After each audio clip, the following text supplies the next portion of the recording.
Vous venez d'acheter une machine à coudre mécanique ou bien on vient de vous en prêter une ou vous en avez récupéré une. Eh bien, on va voir ensemble comment ça marche. Bonjour, bienvenue dans mon tutoriel. Je suis Anya Camo de Anya Camo Académie de mode. Aujourd'hui, on va voir ensemble comment fonctionne une machine à coudre mécanique. Tout ce qu'il faut savoir de base pour faire fonctionner une machine à coudre mécanique. Voici une machine mécanique. Mécanique, c'est-à-dire qu'elle n'a pas de commande électronique au travers d'un écran, comme maintenant beaucoup de machines de haut de gamme. C'est une machine tout à fait simple et toutes les machines mécaniques lui ressemblent. C'est pourquoi je vais utiliser la mienne pour vous montrer comment ça se passe. Donc la machine est composée de, en gros, 3 éléments. Ici, cette colonne qui inclut le moteur, un moteur électrique. Ici, vous avez cette avancée qui va supporter ici le support de l'aiguille, qui monte et qui descend pour coudre. Ici, vous avez la partie basse que l'on appelle le bras, avec le logement de la canette.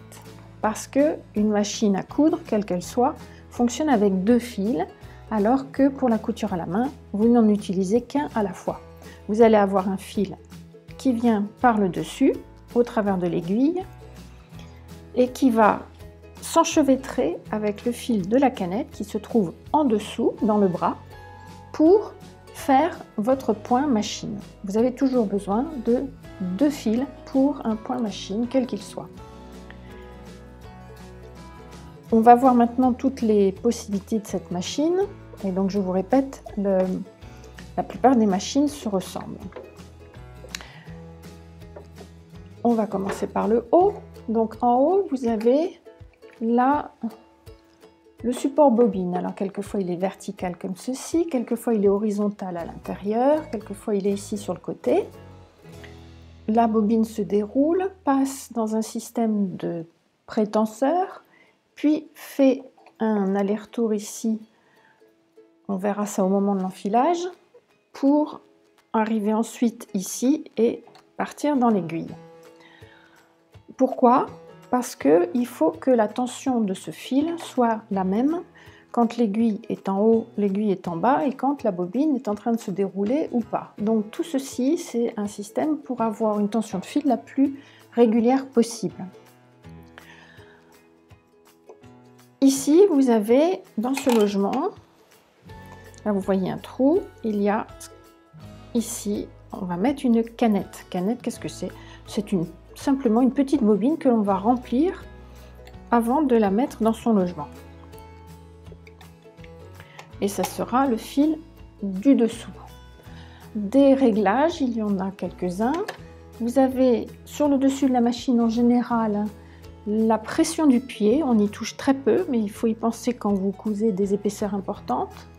Vous avez la tension du fil, ici le mien est sur le dessus, mais souvent vous l'avez en façade, c'est une molette qui va de 0 à 9 en général, donc évidemment on coud très souvent avec les valeurs du milieu, entre 4 et 6. Donc c'est plus votre chiffre est élevé, plus votre fil est tendu fort. Vous avez également ici le volant sur le côté, c'est-à-dire que vous pouvez entraîner manuellement le mouvement qui est d'habitude fait par le moteur. Tout ceci pour pouvoir mettre l'aiguille, vous voyez le porte-aiguille qui bouge à la hauteur que vous souhaitez.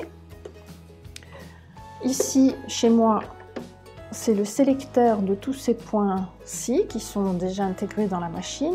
Très souvent, c'est un petit bouton, un petit écran, enfin vous verrez sur votre machine comment ça se passe. En général, il y a au moins une dizaine de points. Et ici, vous avez 2 réglages. La longueur du point, qui va de 0, mais évidemment ça veut dire que la couture n'avance pas et se fait sur place, jusqu'à 4, ça veut dire que vous avez des points beaucoup plus longs. Donc c'est à régler en fonction du résultat que vous souhaitez avoir. Et puis la largeur du point nous servira quand nous ferons le point zigzag. Et je vous expliquerai pourquoi il est intéressant de faire un point zigzag. Dernière chose, ici, j'ai une petite manette sur laquelle je peux appuyer pour que ma machine couse en marche arrière. C'est utilisé pour faire quelques points en marche arrière et c'est la façon dont on fait un nœud pour arrêter une couture ou la démarrer en couture pour que la couture ne se défasse pas ensuite une fois que vous portez le vêtement. Globalement, c'est tout et retrouvez sur votre machine tout ce qui peut ressembler à ce que je vous ai montré sur la mienne. Pour pouvoir utiliser votre machine, il va vous falloir deux choses. Du fil et une aiguille. Donc c'est une aiguille spéciale, ça n'a rien à voir avec une aiguille à coudre. C'est une aiguille qui en haut a une partie plus large dont une face est plate. Ce qu'on appelle la partie en haut, c'est le talon et vous avez une face plate. Cette face plate est toujours dirigée vers l'arrière de la machine quand l'aiguille est en place. Comment mettre l'aiguille en place? Vous baissez votre pied, vous voyez qu'il y a un levier qui est ici ou de l'autre côté chez vous. Et ici, il faut desserrer cette petite vis, il y a toujours une petite vis qui tient l'aiguille. Vous cherchez un peu à tâtons le trou pour enfoncer l'aiguille. Alors là, très important, il faut vraiment être au fond, aller en butée, donc n'hésitez pas à desserrer complètement. Et puis, vous allez serrer relativement fort, il faut vraiment que l'aiguille ne bouge pas. Mon aiguille est en place, elle a donc la partie plate du talon vers l'arrière et le chat de l'aiguille, le trou, je le vois là, il me fait face, il est dans l'axe de la machine. Votre machine, si ça se trouve, n'accepte pas toutes les aiguilles, ce qui est le cas de la mienne. Donc méfiez-vous quand vous achetez des aiguilles pas chères, qu'elles soient bien compatibles avec votre machine. Maintenant le fil, eh bien c'est un fil de qualité correcte, il ne faut pas qu'il soit trop pelucheux parce qu'il va finir par vous poser des problèmes et surtout il va encrasser le dessous ici de la machine et aussi il va casser trop souvent, ce qui peut fortement irriter et perturber un projet. Donc le fil à coudre, c'est pas très cher, n'hésitez pas à prendre quand même une qualité correcte. En bas de cette vidéo, je vous donne un lien pour que vous puissiez voir où moi-même j'achète mes fils. Ici vous avez le pied, donc c'est la partie qui monte et qui descend avec ici le levier. Ce pied, il y en a beaucoup de sortes différentes. Au départ, vous allez commencer avec un pied simple. Voilà, c'est un pied qui est souvent avec deux pointes et puis une fente au milieu. Et c'est le point idéal pour tous les travaux, quasiment le point droit et aussi le point zigzag. Donc pour l'instant, nous n'allons pas changer de pied. Je vous conseille d'acheter vos pieds au fur et à mesure de vos besoins et non pas d'acheter tout un assortiment de pieds dans lesquels vous n'utiliserez peut-être que le tiers et peut-être même pas. Donc c'est pas la peine. Maintenant, je vais vous montrer comment on remplit sa canette. Avant d'enfiler la machine, il faut avoir une canette pleine. Vous voyez que ma canette à moi est vide. Une canette transparente en plastique. Plastique ou métal, ça n'a aucune importance. Ce qui est important, c'est que la canette soit bien de la bonne taille par rapport à votre machine. Méfiez-vous, elles ne sont pas toutes parfaitement de la même taille. J'utilise donc cette bobine, comme je couds beaucoup, je n'utilise pas de petite bobine parce que ça me reviendrait trop cher. Et donc je vais installer cette bobine dans le porte-fil qui est derrière. Vous voyez, c'est simplement une tige verticale avec une base qui me permet de dévider ma bobine de façon homogène et ensuite je ramène le fil vers ma machine. C'est une chose que je fais toujours et je vous engage à utiliser un porte-bobine. Ça coûte, je crois, 6 € et c'est vraiment l'assurance que votre bobine va se dévider régulièrement et que vous n'aurez pas d'incidence sur votre point. Très souvent, les personnes qui ne comprennent pas pourquoi elles ont des problèmes avec leur machine, c'est parce que la bobine, l'emplacement de la bobine n'est pas idéal. Alors, ma canette ici, il y a des petits trous qui me permettent, vous voyez, Ici, j'ai rentré le fil par l'intérieur de la canette. Ici, j'ai un trou et j'ai sorti l'extrémité. Maintenant, cette canette va aller sur le support qui se trouve sur le dessus de ma machine. Vous voyez, en incrustation. Il y a toujours ce petit axe là qui ne sert pas quand on coud d'habitude, mais avec un système qui permet de le débrayer, c'est-à-dire de débrayer le moteur en fait, et de faire tourner la canette. Voilà, dans mon cas, j'ai donc simplement installé la canette. Je tiens le fil ici pour que la canette tourne et se remplisse. Et je vais appuyer sur la pédale et comme j'ai débrayé le moteur, il n'y a que la canette qui va tourner. Un conseil, une astuce pour remplir votre canette de façon toujours homogène. Le tenseur qui est prévu dans la machine est en général assez défectueux. Donc n'hésitez pas à faire comme moi. Vous voyez, je vais simplement tenir le fil entre deux doigts pour lui ajouter une légère tension, toujours la même, il faut que ça soit homogène, et ma canette se remplira beaucoup mieux. C'est très important parce que si votre canette est mal remplie, eh bien votre machine ne fonctionnera pas bien. Voilà, donc vous voyez, je tiens le fil. Ici, vous pouvez voir ma canette qui se remplit et je me contente de tenir le fil pour que son remplissage soit le plus homogène possible. Maintenant, ma canette est remplie. Je vais simplement couper le fil et récupérer ma canette en ayant fait attention de bien réembrayer le moteur. Il y a toujours un système, vous verrez dans le manuel de votre machine comment ça se passe. Alors maintenant, cette canette est faite pour aller à l'intérieur du bras, que ce soit en façade ou sur le dessus. Et là, regardez bien le manuel de votre machine pour savoir si elle doit être dans ce sens-ci, dans ce sens-là, c'est important. Moi, pour ma machine, elle se met dans ce sens-là. Et ici, j'ai un petit guide pour bloquer le fil. Voilà, ma canette pardon, est en place. Maintenant, je vais enfiler le fil du dessus. Donc là aussi, chaque machine a une façon spéciale de s'enfiler. Donc, en général, vous avez un premier prétenseur sur le dessus. Ensuite, vous suivez un cheminement qui descend et qui remonte. Ici, en bougeant le volant du moteur, vous voyez, j'actionne ici. Il y a cette pièce-là, on la voit un peu mieux comme ça, dans laquelle je dois enclencher le fil. Et ensuite, le fil va redescendre, passer dans un petit guide qui se trouve toujours au-dessus de l'aiguille. Et maintenant, il ne reste plus qu'à enfiler l'aiguille. Donc, votre machine sera différente, mais dans les grandes lignes, c'est toujours comme ça.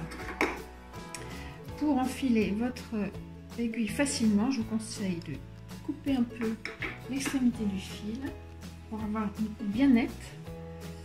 Et ici, vous allez pouvoir enfiler l'aiguille. Si vous voulez bien voir le chat, vous pouvez mettre le doigt derrière.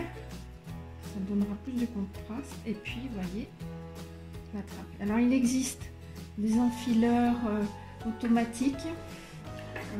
Personnellement, j'ai jamais réussi à en faire fonctionner de façon satisfaisante. Le fil du dessus, lui, va servir maintenant à faire remonter le fil du dessous.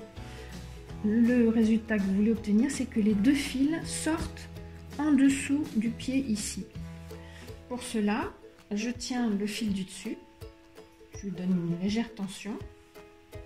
Voilà, je descends mon aiguille et je fais un cycle complet. Vous voyez, au passage, le fil de ma canette est accroché et comme je suis en tension, le fil de ma canette est attiré sur le dessus et avec la pointe de mes ciseaux, j'ai simplement eu besoin de tirer la boucle et ma machine est enfilée.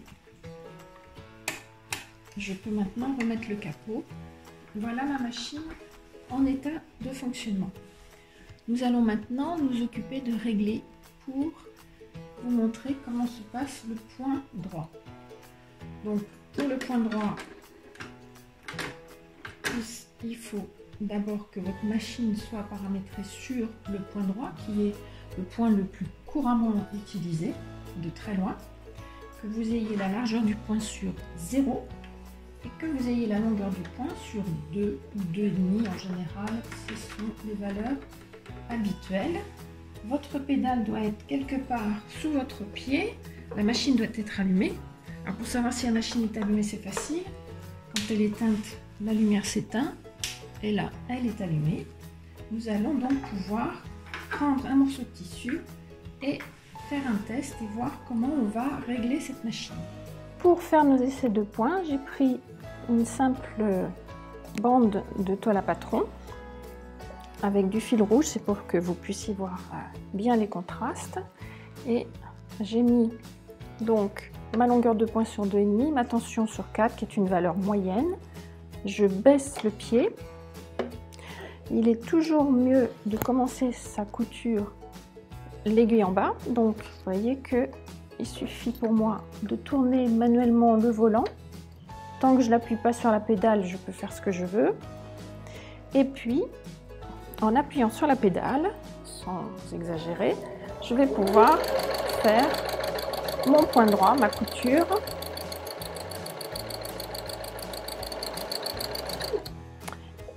Ici, quand j'ai terminé ma couture, je remonte toujours avec le volant mon aiguille au point le plus haut.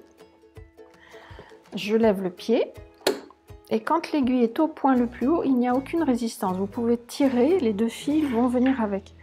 Si votre aiguille n'est pas au point le plus haut, eh bien vous allez avoir une résistance et vous allez même peut-être tordre votre aiguille si vous tirez parce que vous ne comprenez pas pourquoi vous avez cette résistance. Maintenant, j'ai mis un réglage moyen, mais il faut voir si je suis contente de mon réglage. Comment doit être une couture bien faite? Vous voyez ici, je suis sur ce qui devrait être l'endroit. Je ne vois pas mon fil rouge, même en tirant, il se devine à peine, donc la tension est bonne. Mon tissu ne fait aucune petite fronce, il n'y a pas du tout de petites frisures, donc il n'est pas trop tendu non plus. Et quand je vais ici en dessous, aussi bien d'un côté que de l'autre, on enlève ça, voilà, que de l'autre, eh bien, on voit bien mes points les uns après les autres. Si le fil était trop tendu, il tirerait sans s'enfoncer dans le tissu, et s'il n'était pas assez tendu, eh bien, il ferait des petites boucles, ce qui finirait par faire un gros nœud en dessous du tissu. Voilà le résultat qu'il faut obtenir. Et bien évidemment, il faut jouer sur la tension du fil. Alors la tension ici, c'est la tension du fil supérieur. On peut jouer aussi souvent sur la tension du fil inférieur, mais ça, c'est un réglage qu'on ne touche quasiment jamais, sauf quand on a un problème avec sa machine, mais je ne vous conseille pas d'y toucher.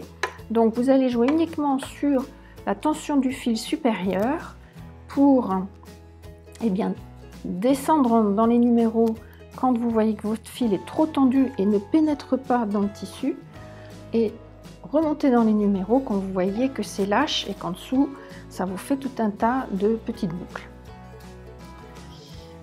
Ça, c'est ce que l'on appelle le point droit, c'est le point pour assembler toutes les coutures habituelles, et en tant que débutant et même en tant que confirmé, c'est le point que vous utilisez 90% du temps. Un autre point est indispensable, c'est ce que l'on appelle le point zigzag. Alors le point zigzag, comme son nom l'indique, c'est un point qui va de chaque côté comme ceci et qui a deux utilités.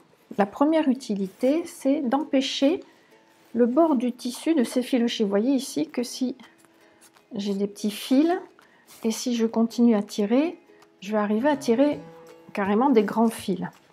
Il y a des tissus qui s'effilochent énormément et d'autres très peu.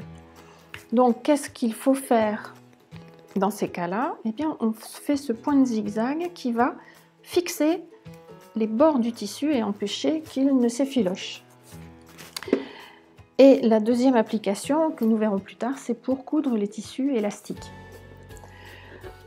Avec mon sélecteur, je choisis donc le point zigzag simple et je vais lui mettre une largeur moyenne de 3 par exemple, puisque sur ma machine ça va jusqu'à 6.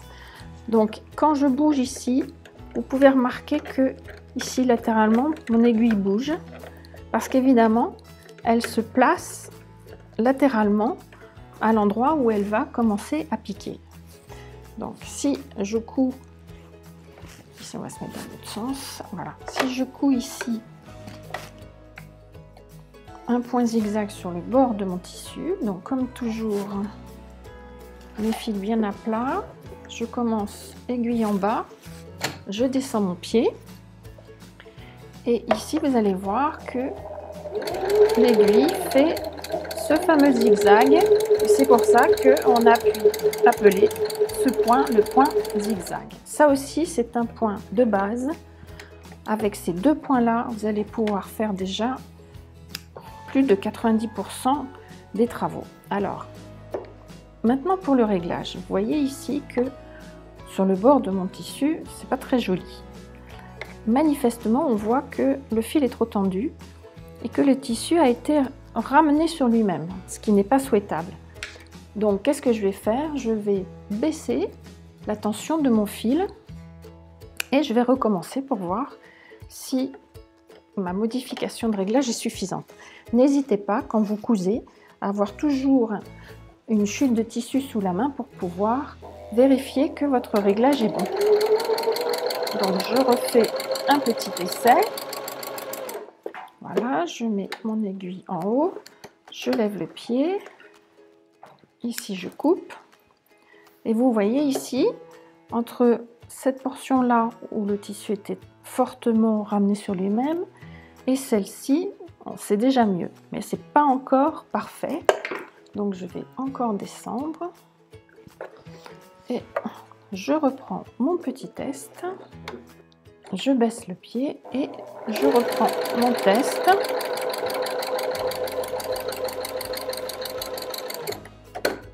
Mon aiguille en haut, je tire. Voilà. Et là, vous pouvez voir que ici, mon point zigzag est bien réglé puisque le tissu, lui, n'a pas bronché. Il est bien à plat et c'est important puisque s'il se replie sur lui-même, il va faire une épaisseur et ça va se voir dans votre vêtement, ça va se voir sur le dessus. Voilà tout ce qu'il faut savoir sur les bases de la machine à coudre mécanique pour commencer à s'en servir avec des points simples, mais avec lesquels vous ferez déjà beaucoup de projets. Dans mon prochain tutoriel, j'aborderai les problèmes les plus fréquents avec une machine à coudre mécanique. Je vous invite également à aller voir mes tutoriels, mes trop faciles couture, où vous apprenez très facilement, avec une machine à coudre mécanique et quelques points de base, à faire un vêtement, un vrai vêtement, en 2 ou 3 heures top chrono et sans patron. Rien de plus facile.